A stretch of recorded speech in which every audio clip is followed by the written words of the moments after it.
Hello everyone, welcome back to my YouTube channel MS infotech. तो चलिए, आज मैं जो इन्फॉर्मेशन आप लोगों के लिए लेकर आया हूँ वो बहुत ही खास और इम्पोर्टेंट होने वाली है आप लोगों के लिए।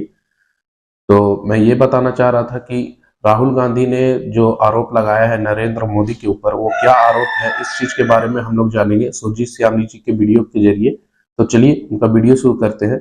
उनका वीडियो शुरू करने से पहले मेरा चैनल को सब्सक्राइब कीजिए, लाइक कीजिए और वीडियो को ज्यादा से ज्यादा शेयर कीजिए और बेल आइकन पे प्रेस करना ना भूलें, ताकि जो भी मैं वीडियो बनाऊं उसका नोटिफिकेशन आप लोगों को मिलता रहे। तो आइए उनका वीडियो शुरू करते हैं। नमस्कार दोस्तों, मैं हूं सुरजीत श्यामल। आप देख रहे हैं वर्कर वॉइस.in। दोस्तों, आज से तकरीबन 3 दिन पहले हमने एक सहारा इंडिया के बारे में वीडियो अपलोड किया अपने यूट्यूब चैनल पे, जिसमें कि आप में से बहुत सारे सहारा इंडिया जमाकर्ता का हमारे पास मैसेज आ रहा था कि सहारा इंडिया का जो मामला है, जो फर्जीवाड़ा है या फिर जो पैसे का मामला है, उसके ऊपर विपक्ष के नेता राहुल गांधी क्यों नहीं बोलते। ये जानकारी मैंने YouTube पे अपलोड किया, काफ़ी लोगों ने देखा उसको, और उसी के दौरान मैं YouTube पे जा कर के सर्च कर रहा था कि राहुल गांधी सहारा इंडिया के बारे में क्या बोले। इस तरह का सर्च किया। सर्च करने के बाद हमारे पास आज से तकरीबन 7 साल पहले का एक वीडियो आया, जिसमें कि राहुल गांधी सहारा इंडिया के बारे में मोदी जी के ऊपर ऐसा आरोप लगाया, जिसको सुन करके मैं हैरान रह गया। क्या आपने उस वीडियो को देखा है? मुझे नहीं लगता है कि आपने उस वीडियो को देखा होगा, क्योंकि उस वीडियो को जाकर के मैंने देखा तो तकरीबन 16,000 ही व्यू है।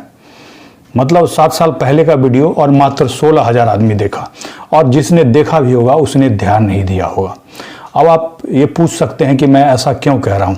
तो ऐसा इसीलिए कह रहा हूँ क्योंकि अगर आप इस वीडियो पे ध्यान देते तो शायद सहारा इंडिया के जाल में नहीं फंसते। इसके बाद आपके मन में सवाल जरूर होगा कि आखिर वो कौन सा वीडियो है। न केवल आपको वो क्लिप दिखाऊंगा, बल्कि आपसे एक सवाल भी पूछूंगा। जिनका भी सहारा इंडिया के अंदर पैसा फंसा हुआ है, इस पूरे वीडियो को ध्यान से देखिएगा, क्योंकि इसको ध्यान से नहीं देखिएगा तो फिर आने वाले समय में, जैसा कि आपको अमित शाह जी के द्वारा ये बताया गया था कि क्लेम करने के 45 दिन में पैसा मिल जाएगा, इस तरह का फिर से नया कोई सगुफा आ जाएगा। हालांकि लोकसभा चुनाव आना है, तो तरह तरह का सगुफा अलग अलग लोगों के द्वारा आते रहेगा और आप उसके जाल में फंसते चले जाएंगे। और ये मैं इसीलिए बता रहा हूं क्योंकि ध्यान रखिए, पिछले तकरीबन सालों से सहारा इंडिया के नाम पे फर्जीवाड़ा चल रहा था। तो आपको याद होगा 16 फरवरी 2022 को हमने न केवल पूरे देश को सहारा इंडिया किस तरह से आपके साथ फर्जीवाड़ा कर रहा है इसकी जानकारी दी, बल्कि पूरे देश से अपील किया कि अगर आप सहारा इंडिया नॉन बैंकिंग के नाम पे पैसा जमा कर रहे हैं तो पैसा जमा करना बंद कर दीजिए, क्योंकि 2015 में ही सहारा इंडिया का लाइसेंस रद्द हो गया है। और ये जो वीडियो है राहुल गांधी जी का 2016 का है, यानी कि 1 साल बाद का, जब लाइसेंस रद्द हुआ था उसके बाद का। और इसमें वो एक सहारा इंडिया के ऊपर रेड हुआ है, उसके बारे में बोल रहे हैं, तो मैं आज उसको दिखाऊंगा। दोस्तों, आपको बता दूं कि हिंदुस्तान टाइम्स के YouTube चैनल पे ANI न्यूज का एक वीडियो अपलोड किया हुआ है, जो कि 22 दिसंबर 2016 को अपलोड किया गया है। और उसमें राहुल गांधी, जो कि कांग्रेस के नेता हैं, उसमें सहारा इंडिया के बारे में बोल रहे हैं, और साथ ही नरेंद्र मोदी, जो कि देश के प्रधानमंत्री है, उसके ऊपर आरोप लगा रहे हैं। क्या आरोप लगा रहे हैं ये सुनकर के आप बिल्कुल चौंक जाएंगे, और साथ ही उन लोगों को भी जवाब मिल जाएगा जो ये कहते हैं कि राहुल गांधी इसके बारे में क्यों नहीं बोलते। आखिर उन्होंने बोला, लेकिन आपने सुना नहीं।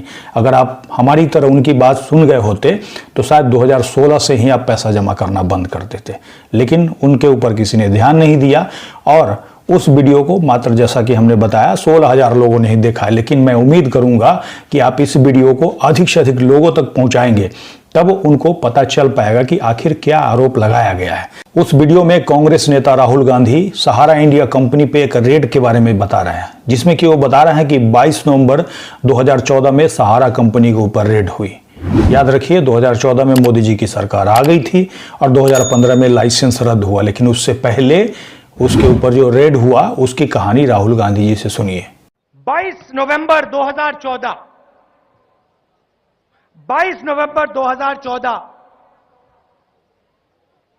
सहारा कंपनी पर एक रेड हुई। बहुत बड़ी कंपनी है, इनकम टैक्स डिपार्टमेंट ने उन पर रेड की। सहारा के रिकॉर्ड में जो लिखा था मैं आपको बताता हूं। एंट्रियां थी रिकॉर्ड में, 30 अक्टूबर 2013 2.5 करोड़ रुपया नरेंद्र मोदी जी को दिया गया। आपने बिल्कुल ठीक सुना। ये बता रहा है कि 22 नवंबर 2014 को जब सहारा इंडिया कंपनी पे रेड हुई तो वहां जो रिकॉर्ड पाया गया उसमें लिखा हुआ था कि इतना पैसा नरेंद्र मोदी जी को दिया गया। आगे आप सुनिए। 12 नवंबर 2013 5 करोड़ रुपया नरेंद्र मोदी जी को दिया गया। 27 नवंबर 2013 2.5 करोड़ रुपया नरेंद्र मोदी जी को दिया गया। 29 नवंबर 2013 5 करोड़ रुपया नरेंद्र मोदी जी को दिया गया। यह सब रिकॉर्ड में है, इनकम टैक्स के पास यह रिकॉर्ड है। 6 दिसंबर 2013 5 करोड़ रुपया नरेंद्र मोदी जी को दिया गया। 19 दिसंबर 2013 5 करोड़ रुपया नरेंद्र मोदी जी को दिया गया। 13 जनवरी 2014 5 करोड़ रुपया नरेंद्र मोदी जी को दिया गया। 28 जनवरी 2014 5 करोड़ रुपया नरेंद्र मोदी जी को दिया गया। 22 फरवरी 2014 5 करोड़ रुपया नरेंद्र मोदी जी को दिया गया। अब समझिए इसमें राहुल गांधी के द्वारा जो आरोप लगाया गया, अगर आपने उसको उस समय गंभीरता से लिया होता या फिर ये वीडियो वायरल होता तो कहीं ना कहीं आपको संदेह पैदा जरूर होता और शायद आप सहारा के नाम पे पैसा नहीं जमा करते और शायद हो सकता है सहारा इंडिया का जो खेल है, जो कन्वर्जन का खेल है, ये आरोप के बाद ही शुरू हुआ हो। ऐसे तो दावा नहीं करता कि ये वाला रिकॉर्ड हमने देखा है, लेकिन ये जो आरोप लगाया गया है और उसमें क्या मांग किया गया है वो सुनिए पहले। 6 महीने में 9 बार सहारा के लोगों ने अपनी डायरी में लिखा है कि हमने नरेंद्र मोदी जी को पैसा दिया है। अब नरेंद्र मोदी जी, आप 2-3 चीजें मुझे बताइए। ये जो रिकॉर्ड है सहारा का 2.5 साल से इनकम टैक्स डिपार्टमेंट के पास है। इस कागज पे इनकम टैक्स लोगों के दस्तखत हैं। इनकम टैक्स लोगों ने कहा है इन कागजों पे इंक्वायरी होनी चाहिए। 2.5 साल से इंक्वायरी क्यों नहीं हुई? बिल्कुल सही बात। अगर इस तरह का कोई भी रिकॉर्ड इनकम टैक्स डिपार्टमेंट के पास है तो इस पे इंक्वायरी कब होगी? ये सवाल मेरा है। क्या ये सवाल आप भी पूछना चाहते हैं मोदी जी से? तो एक बार कमेंट्स करके जरूर लिखिए। हालांकि आप में से बहुत सारे लोगों ने प्रधानमंत्री कार्यालय को एक पत्र भेजा होगा जो कि हमने आपको एक फॉर्मेट के रूप में दिया था। आप में से किन किन लोगों ने भेजा और भेजने के बाद आपको फोन आया और फोन आकर के ये कहा गया कि अभद्र भाषा में लिखा हुआ है, जबकि फोन करने वाले पीजी डिपार्टमेंट के अधिकारी से, स्टाफ से आप पूछते हैं कि इसमें अभद्र भाषा का शब्द कौन सा है तो वो निरुत्तर हो जाता है। कहने का मतलब उसके पास कोई जवाब नहीं होता क्योंकि उसके अंदर कोई भी अभद्र भाषा का इस्तेमाल नहीं किया गया है। ऐसी स्थिति में प्रधानमंत्री कार्यालय आपके पत्र को लौटा दे रहा है। लौटा दे रहा है मतलब कार्रवाई नहीं कर रहा है। क्यों नहीं कार्रवाई कर रहे हैं? सोचने वाली बात है। आपको याद होगा जब पिछले साल 2022 में हमने पूरे देश को बताया कि सहारा इंडिया के नाम पे आपके साथ क्या धोखा चल रहा है। उसके बाद दिल्ली हाईकोर्ट का एक आदेश आता है और दिल्ली हाईकोर्ट के आदेश के बाद हम पूरे देश को ये कहते हैं कि आप सेंट्रल रजिस्ट्रार के पास क्लेम कीजिए। और उस क्लेम के दौरान बीच में आपने सुना होगा कि बहुत सारे लोगों का लेटर वापस होना शुरू हो गया। जो लोग हमारा वीडियो लगातार देखते होंगे उनको हमने बीच में वीडियो बना करके बताया था, क्योंकि पहले कृषि मंत्रालय वाले पते पे सेंट्रल रजिस्ट्रार का ऑफिस था। अगर अमित शाह जी का 18 जुलाई 2023 का जब वो पोर्टल का उद्घाटन कर रहे हैं उसका अगर भाषण सुनिएगा तो उन्होंने कहा था कि हम 1 साल से मीटिंग करना शुरू किए और उसके बीच उन्होंने क्या किया, एक अलग मंत्रालय बनाया। हालांकि मंत्रालय पहले से बना हुआ था लेकिन बीच में शिफ्ट कर दिया और उसके मंत्री वो खुद बन गए। बनने के बाद कहने का मतलब कृषि मंत्रालय से हटा करके उसको एक अलग मंत्रालय जो कि उनके अधीन था उसके अंदर वो ले आए और ले आने के बाद क्या किया, सहारा के साथ समझौता कर लिया, जो कि वो अपने खुद वीडियो में बोलते हैं। उन्होंने अपने वीडियो में खुद ही स्वीकारा है कि ED, income tax, SFIO, RBI सबको बैठा करके उन्होंने सहारा के साथ बीच का रास्ता निकाला। उसके बाद अपना जो प्रपोजल है उसको लेकर के सुप्रीम कोर्ट के पास गए। माननीय कोर्ट को उन्होंने बताया, कोर्ट ने कहा कि जब आप लोगों को आपत्ति नहीं है तो हमें क्या आपत्ति होगा, और इसके तहत सेबी के रिफंड खाते से 5,000 करोड़ सेंट्रल रजिस्ट्रार के रिफंड खाते में दिया गया।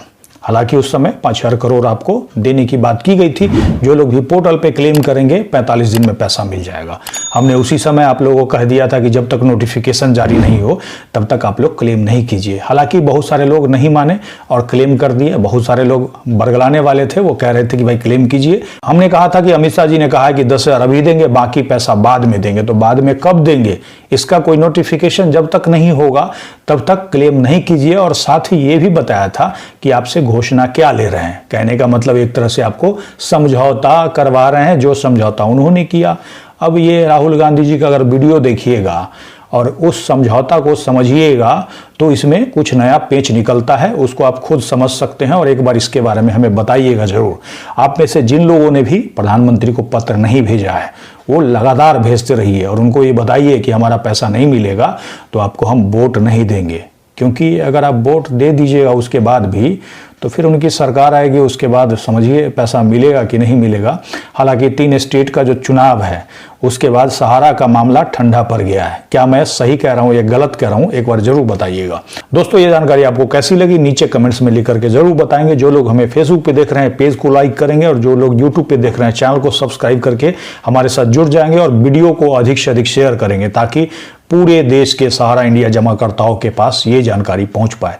इसके साथ ही विदा लेता हूं, जल्द ही एक नई जानकारी के साथ मिलते हैं। धन्यवाद। तो आप लोगों ने देखा कि सुरजीत श्यामली जी ने क्या क्या इन्फॉर्मेशन दी राहुल गांधी के जरिए। जो उनका वीडियो दिखाया उन्होंने। हम लोगों का मानना था कि राहुल गांधी कुछ बोलते नहीं है, मगर वो 7 साल पहले 8 साल पहले ही बहुत सी ऐसी चीज़ें बोल चुके हैं, बहुत सी ऐसी जानकारियां दे चुके हैं और मोदी जी के ऊपर आरोप लगा चुके हैं। और क्या क्या आरोप लगाया आप सभी ने देखा उस चीज़ को। तो मैं यही चीज़ आप लोगों को बताना चाह रहा था, यही इन्फॉर्मेशन लेकर आया था आप लोगों को लिए। तो आप लोगों को अगर वीडियो अच्छी लगी हो तो नीचे कमेंट बॉक्स पे कमेंट करके जरूर बताएं कि आप लोगों को वीडियो कैसी लगी और आप लोग कहाँ से बिलोंग करते हैं, ये चीज़ जरूर मेंशन करें ताकि मुझे इसी तरह से मोटिवेशन मिलता रहे और आप लोगों को इसी तरह का वीडियो लाकर मैं आप लोगों के सामने अपलोड करता रहूं और दिखाता रहूं। तो चलिए, मेरे वीडियो के साथ बने रहने के लिए थैंक यू सो मच। और मेरे चैनल को सब्सक्राइब कीजिए, लाइक कीजिए और ज़्यादा से ज़्यादा शेयर कीजिए वीडियो को, और बेल आइकन पे प्रेस करना ना भूलें ताकि जो भी मैं वीडियो बनाऊं उसका नोटिफिकेशन आप लोगों को मिलता रहे। Thank you so much.